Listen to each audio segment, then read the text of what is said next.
Hello and welcome to a special BriefingsDirect Thought Leadership panel discussion, coming to you in conjunction with the Open Group's upcoming conference on July 20th, 2015 in Baltimore. I'm Dana Gardner, Principal Analyst at Inter Arbor Solutions, and I'll be your host and moderator as we explore ways to address supply chain risk in the information technology sector market. We'll specifically examine how the Open Group Trusted Technology Forum, or OTTF, standards and accreditation activities are enhancing the security of global supply chains and improving the integrity of openly available IT products and components. We'll also learn how the age-old practice of insurance is coming to bear on the problem of IT supply chain risk. And by leveraging insurance models, the specter of supply chain disruption and security ills may be significantly reduced. Here to update us on the work of the OTTF and explain the workings and benefits of supply chain insurance, we're joined by our panel of experts. Please join me in welcoming Sally Long, Director of the Open Group Trusted Technology Forum. Welcome, Sally. Thank you. We're also here with Andras Sakhal, Vice President and Chief Technology Officer for IBM U.S. Federal and Chairman of the Open Group Trusted Technology Forum. Welcome back, Andras. Thank you for having me. And Bob Dix joins us. He's Vice President of Global Government Affairs and Public Policy for Juniper Networks and is a member of the Open Group Trusted Technology Forum. Welcome, Bob. Thank you for the invitation. Glad to be here. Lastly, we're joined by Dan Reddy, Supply Chain Assurance Specialist, college instructor, and lead of the Open Group Trusted Technology Forum Global Outreach and Standards Harmonization Work Group. Thanks for being with us, Dan. Glad to be here, Dana. All right, Sally, let's start with you. Why don't we just get a quick update, if you wouldn't mind, on the Open Group Trusted Technology Forum, OTTF, and the supply chain accreditation process generally. What's been going on? Okay, thanks, Dana. Let me just start, for some of you who might not have heard of the OTTPS, which is the standard. It's called the Open Trusted Technology Provider Standard. We started an initiative in 2009, roundtable discussion with U.S. government and several ICT vendors on how to identify trustworthy COTS ICT, basically driven by the fact that governments were moving away from high assurance customized solution and more using COTS ICT. So that ad hoc group formed under the Open Group Trusted Technology Forum and proceeded to deliver a standard and an accreditation program. So the standard really provides a set of best practices to be used throughout the COTS ICT product lifecycle. So that's both during in-house development as well as with outsourced development and manufacturing, including the best practices to be used for security in the supply chain. So encompassing all phases, design through disposal. And just some of the milestones that we've, just to bring you up to speed, we released our 1.0 version of the standard in 2013, launched our accreditation program to help assure conformance to the standard in February 2014. And then in July, we released our 1.1 version of the standard, and we've now submitted that version to ISO for approval as a PAS, which is a publicly available specification, and it's sort of a fast track for ISO. It's a process for standards developed in other SDOs, and it's passed the draft ballot, and now it's coming up for final ballot. So that kind of brings folks up to speed, Dana, to let you know where we are today. Right. And is there anything in particular at the Open Group Conference in Baltimore coming up in July that pertains to these activities? Is this something that's going to be more than just discussed? Is there something of a milestone nature here too? Well, there is, I would say Monday, July 20th, is the Cybersecurity Day of the Baltimore Conference, and we're going to be meeting in the plenary with many of the U.S. government officials from NIST and GSA and Department of Homeland Security. So there's going to be a big plenary discussion on cybersecurity and supply chain. We will also be meeting separately as a member forum, but the whole open track on Monday will be devoted to cybersecurity and supply chain security. The one milestone that might coincide is we are publishing our Chinese translation version of the standard 1.1, and we might be announcing that then, maybe a little bit sooner. I think that's about it, Dana. Yeah. Okay. Andras, just for the benefit of our listeners and readers who might be new to this concept, perhaps you could fill us in a little bit of a background on the types of problems that OTTF and the initiatives and standards are designed to solve. What's the problem that we need to address here? Yeah, it's a great question.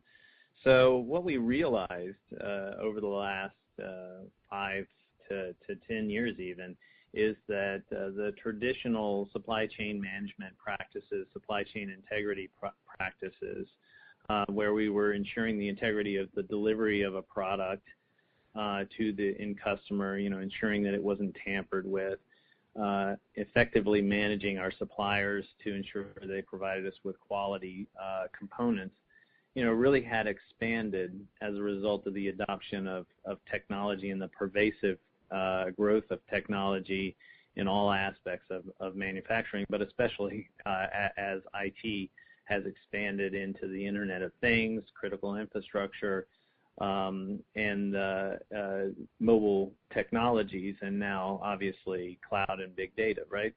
And as we manufacture those IT products, we have to recognize now that we're in a global environment, that manufacturing and sourcing of components occurs worldwide. In some cases, some of these components are even open source or freely available. We are concerned, obviously, about the lineage, but also the practices of how these products are manufactured from a secure engineering perspective, as well as the supply chain integrity and supply chain security practices. So what we've recognized here is that the traditional life cycle of supply chain security and integrity has expanded to include all the way down to the design aspects of the product through sustainment, and managing that product over a period of time, all the way to the from cradle to grave and disposal of the product, to ensure that those components, if it were hardware based, don't actually end up recycled in a way that they pose a threat to our customers. Right. So it's as much a life cycle as it is a procurement issue. Absolutely. I mean, certainly, when you talk about procurement, you're talking about life cycle, you're talking about mitigating risks to those two, different aspects from sourcing and from manufacturing. So from the customer's perspective, they need to be considering how they actually apply techniques to ensure that they're sourcing from authorized channels, that they're also applying the same techniques that we use for secure engineering when they're doing the integration of their IT infrastructure. But from a development perspective, it's in ensuring that we're applying secure engineering techniques, that we have a well-defined baseline for our life cycle, that we're controlling our assets effectively. We understand who our partners are, and we're able to actually score them and ensure that that we're tracking their integrity, and that we're applying new techniques around secure engineering, like threat analysis and risk analysis to the supply chain. We're understanding the current risk landscape and applying techniques like vulnerability analysis and runtime protection techniques that would allow us to mitigate many of these risks as we build out our products and manufacture them, and all the way through the sustainment, which, as you probably recognize now, most people would, is that your products are no longer a shrink wrap product that you get and install and it kind of lives for a year or two before you update it. It's constantly being updated. So to ensure that the integrity and delivery of that update is consistent with the principles that we're trying to espouse is also really important. Yeah, and to that point that no product stands alone, that it's really a result of a collaborative effort, a very complex number of systems coming together. Not only are standards necessary, but cooperation among all those players in that ecosystem becomes necessary. So, Dan Reddy, how have we done in terms of getting mutual assurance across the supply chain that all the participants are willing to take part? It seems to me that if there's a weak link, that everyone would benefit by shoring that up. So how do we go beyond the standards? How are we getting cooperation now? Are all the parties interested in contributing and being part of this? Well, I think, first of all, it's an evolutionary process, and we're still in the early days of fully communicating what the best practices are, what the standards are, and getting people to understand how that relates to their place in the supply chain. Certainly, I think the supplier community would benefit by following some common practices so they don't wind up being answering customized survey questions from all of their customers. And I think that's really what's happening today, is that it's pretty much a one-off situation where each customer says, I need to protect my supply chain. Let me go find out what all of my suppliers are doing. And the real benefit here is to have the common language of the requirements in our standard and a way to measure it. So there should be an incentive for the suppliers to take a look at that and say, I'm tired of answering these individual survey questions. Maybe if I just document my best practices, I can avoid some of the effort that goes along with that individual approach. But everyone needs to understand that value proposition across the supply chain, and I think that's part of what we're trying to do with the Baltimore conference, is to talk to some thought leaders and continue to get the word out about the value proposition here. Yes. And Bob Dix, because the government in the U.S. and, of course, across the globe, other governments are major purchasers of technology and also have a great stake in security and low risk. What's been driving some of the government activities? And they're also, of course, interested in using off-the-shelf technology and cutting costs. So what's the role that governments can play in driving some of these activities around the OTTF forward? So this whole issue of supply chain assurance and cybersecurity is all about risk management, and it's a shared responsibility. For too long, I think that the government has had a tendency to want to point a finger at the private sector as not sufficiently attending to this matter. The fact is, Dana, that many in the private sector make substantial investments in their product integrity program, as Andras was talking, from product conception to delivery to disposal. What's really important is that when that investment is made and when companies apply the standard the OTTF has put forward, it's incumbent upon the government to do their part in purchasing from authorized and trusted sources. In today's world, we still have a culture that's pervasive across the acquisition community where decision-making on procurements is often driven by cost and schedule. And product authenticity, assurance, and security are not necessarily a part of that equation. It's driven in many cases by budgets and so forth, but nonetheless, we must change that culture to focus to include authenticity as a part of the decision-making process. The result of focusing on cost and schedule is often those acquisitions are made from untrusted and unauthorized sources, which raises the risk of being able to acquire counterfeit, tainted, or even malicious equipment. So I think that part of the work of the OTTF is to present to all stakeholders in industry and government alike that there is a process that can be uniform, as has been stated by Sally and Dan as well, that can be applied in an environment to raise the bar of authenticity, security, and assurance to improve upon that risk management approach. Great, thank you. Now, Sally, we've talked about where you're standing in terms of some progress in your development around these standards and activities. We've heard about the challenges and the the need for improvement.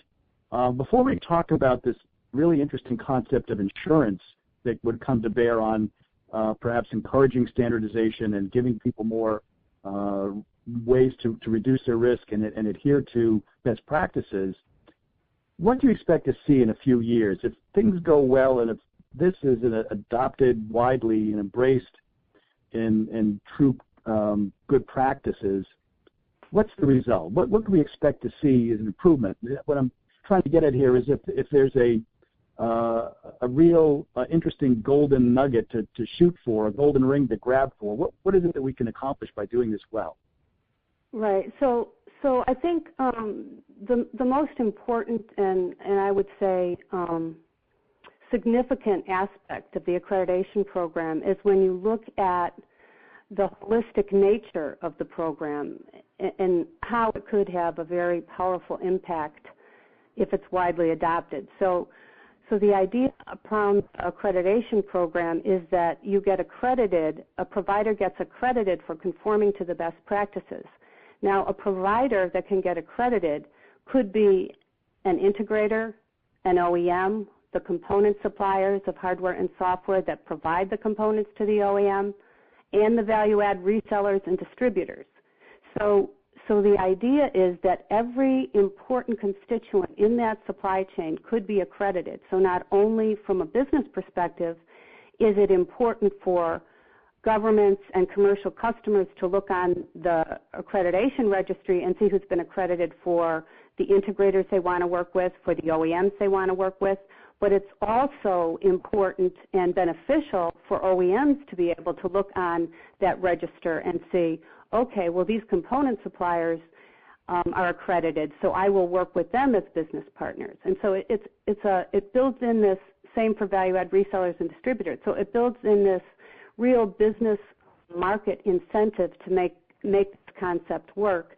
And in the end, of course, the ultimate goal of having a more secure supply chain and more products with integrity will be achieved. And so to me, that is one of the most important aspects that, I think we can reach for it. And I think especially if we outreach internationally, because what we're starting to see internationally is that localized requirements are cropping up in different countries, and so what that's going to mean is that vendors need to meet those different requirements, increasing their cost, and sometimes even there will end up being trade barriers. So, back to what Dan and Bob were saying, if you look at if we can look at this global standard and accreditation program that already exists, it's not in development. We've been working on it for 5 years with consensus from many of the major vendors in the industry and government. Then by adopting what exists and what could work holistically is really an important objective for our next couple of years. Right. It certainly sounds like a win-win-win if everyone can participate and have visibility and get designated as having followed through on those principles. But as you know, and as you mentioned, it's the marketplace, it's economics that often drive business behavior. And so in addition to a standards process and the definitions being available, what is it about this notion of insurance that might be a parallel market force that would help encourage better practices and ultimately move more companies in this direction? Let's start with Dan. Explain to me how cyber insurance as pertains to the supply chain would work. Well, it's an interesting question, and I'd say that the cyber insurance industry is still in the early stages, even though it goes back to the 70s where crime insurance started applying to outsiders gaining physical access to computer systems. You didn't really see the advent of hacker insurance policies until the late 90s, and then starting in 2000, some of the first forms of cyber insurance covering first and third parties started to appear. what we're seeing today is primarily related to the breaches that we hear about in the paper every day, where some organization has been compromised and sensitive information like credit card information is exposed for thousands of customers, and the remediation is fairward in that it is, the companies have to pay the claim, sign people up for identity protection, but it's pretty cut and dried, and I think that's kind of the wave that the insurance industry is riding right now. What I see is that as attacks get to be more sophisticated and potentially include attacks on the supply chain, it's going to represent a whole new area for cyber insurance, and having consistent ways to address supplier-related risk as well as the other infrastructure-related risks that go beyond simple data breach is going to be where the marketplace has to make an adjustment, and standardization is critical there. Andras, how does this work in conjunction with OTTF? Would insurance companies begin their risk assessment by making sure that participants in the supply chain are already adhering to your standards and seeking accreditation, and then maybe they would have premiums that would reflect the diligence that companies extend into their supply chains? And maybe you could just explain to me not just the insurance, but how it would work in conjunction with OTTF, maybe to each's mutual benefit. Yeah, I think you made a really great point earlier about the economic element, that would drive compliance. For us in IBM, the economic element is the ability to be able to prove that we're providing the right assurance that's been being specified in RFPs, not only in the federal sector but outside the federal sector, in critical infrastructure and finance, and we continue to win those opportunities, and that's driven our compliance, as well as obviously the government policy aspect worldwide. But from an insurance point of view, here's my perspective on that. You have to, insurance comes in two forms, right? I buy policy insurance in a case where there are risks that are out of my control, and I apply protective measures that are under my control. So in the case of the supply chain, the TTF, is a set of practices that help you gain control and lower the risk of threat in the manufacturing process.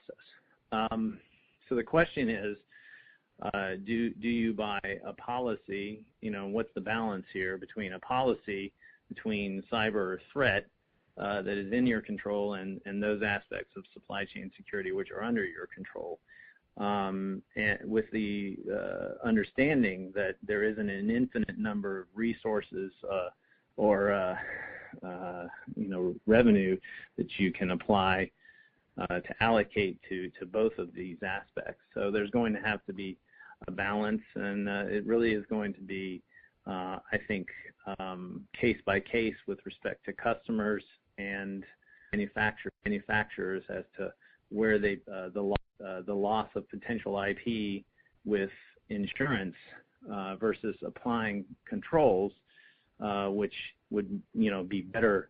Those resources are better applied where they actually have control versus that of policies which are protecting you against things that are out of your control. For example, you might buy a policy for providing code to a third party which has high value IP that to manufacture a component, right? But you have to share that information with that third-party supplier to do, to actually manufacture that component as part of an overarching product. But with the realization that if that third party is somehow hacked or intruded in and that IP is stolen, that you've lost some significant amount of value. that would be an area I think that insurance would be applicable. Right.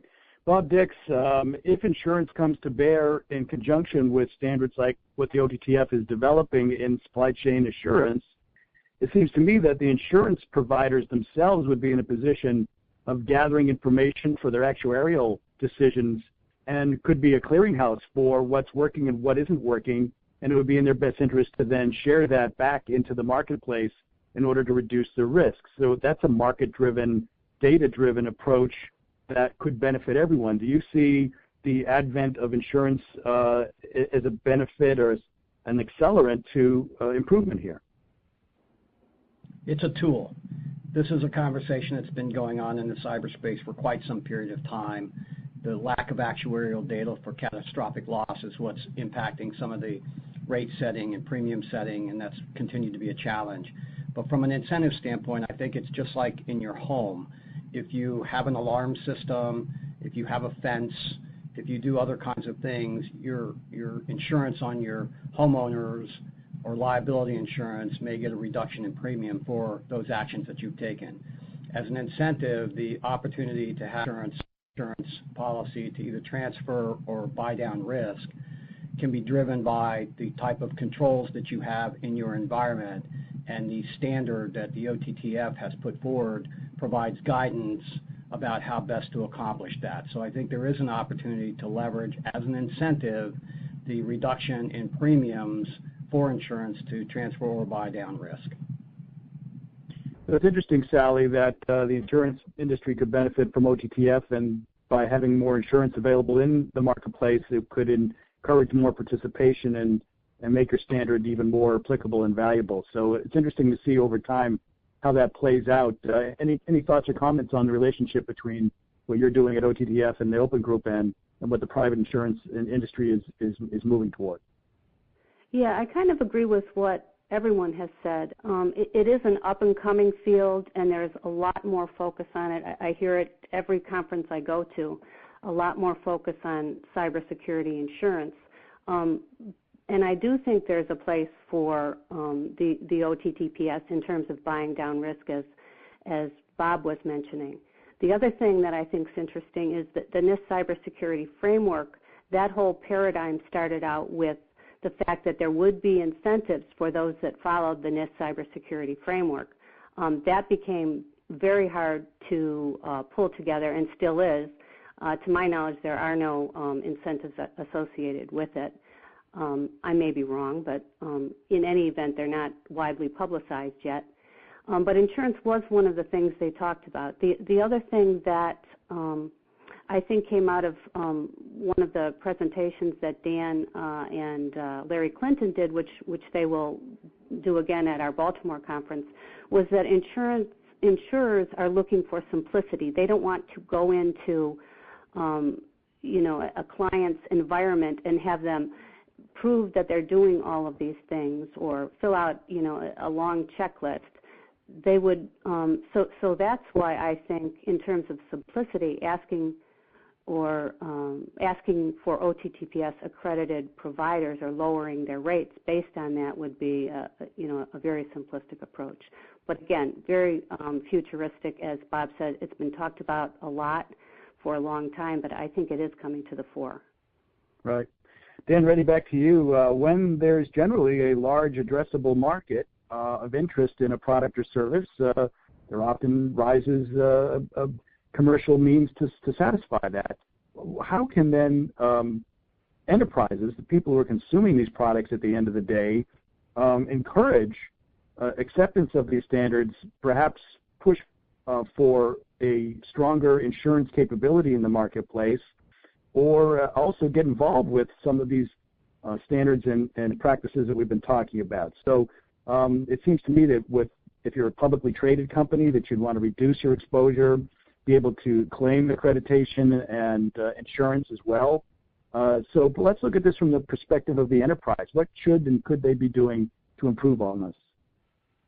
Well, I want to link back to what Sally said about the NIST cybersecurity framework. And what's been very useful in the framework, the publishing of the framework, is it gives enterprises a way to talk about their overall operational risk in a consistent fashion. And I was at one of the workshops where people who, sponsored by NIST, where enterprises that had adopted it talked about what they were doing internally in their own enterprises in changing their practices, improving their security, and using the language of the framework to address that. And yet, when they talked about one aspect of their risk, their supplier risk, they were trying to use the same framework as something that they may, again, back to the endless surveys, have a survey that they would send the NIST Cybersecurity Framework risk questions to their suppliers. And those questions aren't really sufficient.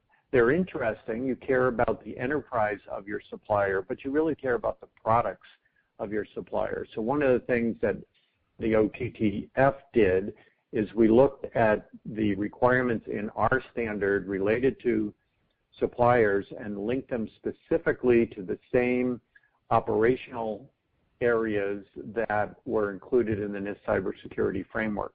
So this gives the standard enterprise looking at risk, trying to do standard things, a way to use the language of our requirements in the standard and the accreditation program as a form of measurement to see how that aspect of supplier risk would be addressed. But remember, cyber insurance is more than just the risk of suppliers. It's the risk of the entire at the enterprise level. But I think that the attacks are going to change over time, and we will go beyond the simple breaches, and that's where the added complexity will be needed. Right. Andras, any suggestions for how enterprises, suppliers, vendors, systems integrators, and now, of course, the cloud services providers, how should they get involved? Where can they go for more information? What can they do to become part of the solution on this? Well, they can always become a member of the Trusted Technology Forum. We're an open international forum, right? I thought you might say that. Oh, that's an obvious one, right? But I think there's a couple of places where you can go to learn more about this challenge. One is certainly our website. Download the framework, which was a compendium of best practices, which we gathered up as a result of a lot of hard work of sharing in an open, kind of penalty-free environment, all of the best practices that the major vendors are employing to mitigate risks and to counterfeit and maliciously tainted, as well as other supply chain risks. I think that's a good start, understanding the standard, and then looking at how you would, might measure the standard against what your practices are currently using the accreditation criteria that we've established. Other places would be NIST and looking at, I believe it's 161 or that is the current pending standard for protecting against supply chain security. And there are several really good reports that the Defense Science Board and several other organizations have actually conducted in the past within the federal government space. So plenty of materials out there, a lot of discussion about challenges, but I think the only place that where you really find solutions, or at least one of the only places that I've seen is in the TTF, embedded in the standard, as a set of practices that are very practical to implement. Right. Sally, the same question to you. Where can people go to get involved? What should they perhaps do to get started?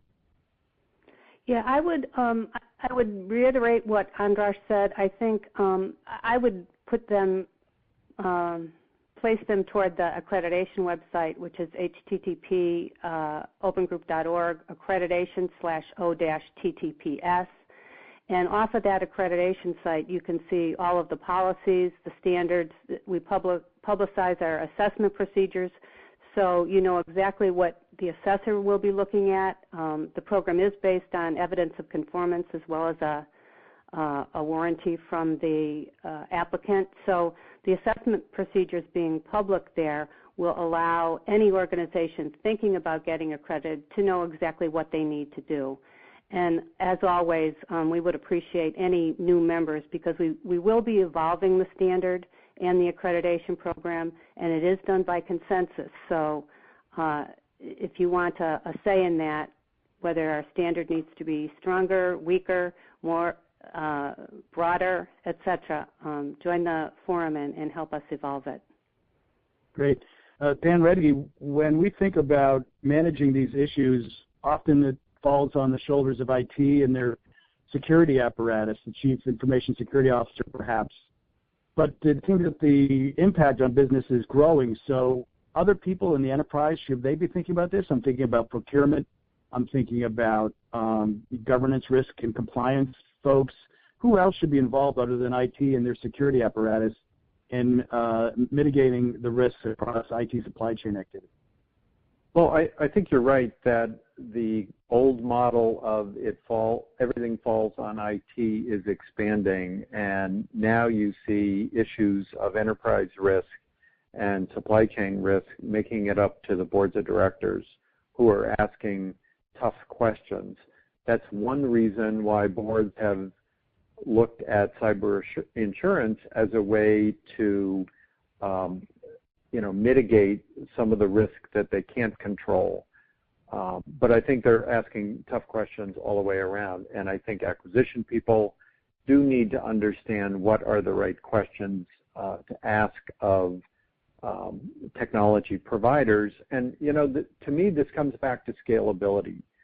This one-off approach of everyone asking questions of each of their vendors just isn't going to make it. And the advantage I think that we have here is we have a consistent standard built by consensus, freely available, and it's measurable. There are a lot of other good documents to talk about supply chain risk and secure engineering, but you can't get a third-party assessment in as straightforward a method, and I think that's going to be appealing over time.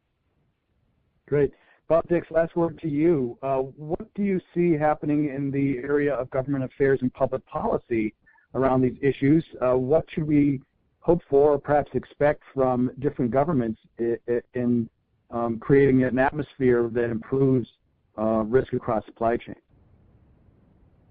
A couple things have to happen, Dana. First, we got to quit blaming victims when we have breaches and compromises and start looking at solutions. The government has a tendency also to, in the United States and in other countries around the world, to look at legislating and trying to pass regulatory measures that impose requirements on industry without a full understanding of what industry is already doing. In this particular example, the government has had a tendency to take an approach that excludes vendors from being able to participate in federal procurement activities based on a risk level that they determine. The really great thing about the work of the OTTF and the standard that's being produced is it allows a different way to look at it and instead look at those that are accredited as having met the standard and being able to provide a higher assurance level of authenticity and security around the products and services that they deliver. I think that's a much more productive approach, and from a standpoint of public policy, this example and the great work that's being done by industry and government working together globally to be able to deliver this standard provides the government a basis by which they can think about it a little differently. Instead of just focusing on who they want to exclude, let's look at who actually is delivering the value and meeting the requirements to be a trusted provider. And I think that's a different approach, and it's one that we're very proud of in terms of the work of the Open Group, and we'll continue to work that going forward. Excellent.